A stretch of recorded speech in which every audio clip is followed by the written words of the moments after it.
அண்மை செய்தி. சென்னை எழும்பூரில் போராட்டத்தில் ஈடுபட்ட இடைநிலை பதிவு மூப்பு ஆசிரியர்கள் தற்பொழுது கைது செய்யப்பட்டிருக்கிறார்கள். அண்மை செய்தியாக நாம் பார்த்துக் கொண்டிருக்கிறோம்.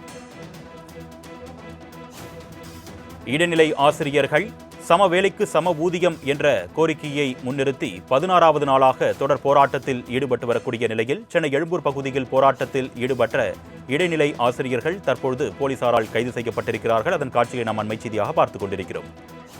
இது குறித்த கூடுதல் விவரங்களை செய்தியாளர் நௌஷாத் வழங்க நாம் கேட்கலாம். வணக்கம் நௌஷாத், கூடுதல் விவரங்கள்.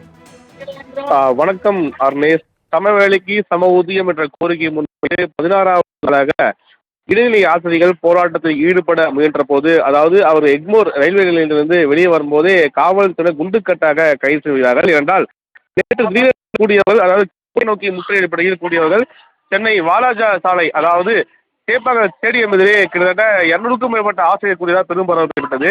அதே போல தீவிரப்படுத்த ஏற்கனவே ஆசிரியர் சங்கத்தை தெரிவித்த நிலையில் இன்றும் ஏதேனும் தீவிரப்படுத்துவாரா? ஏன்னா குறிப்பாக சென்னை மாநகரில் பல்வேறு நிகழ்வுகளில் முதல்வர் பங்கேற்கிறார்.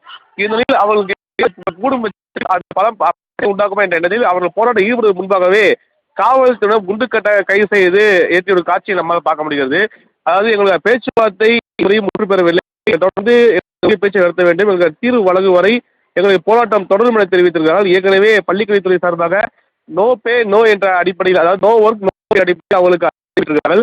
பணியில் இருந்தாலும் இல்லாவிட்டாலும் உங்களுக்கு சம்பளம் இல்லை என்ற அடிப்படை தெரிவித்த நிலையில் ஏற்கனவே ஆசிரியர்கள் அதை கொந்தளித்திருக்கிறார்கள். இதனிலே எங்களுக்கு தீர்வு கிடைக்கும் வரை போராட்டத்தை தீவிரப்படுத்த போவதாக ஆசிரியர் சங்கத்தை தெரிவித்திருக்கிறார்கள். கூடுதல் விவரங்களுக்கு நன்றி நௌஷாத்.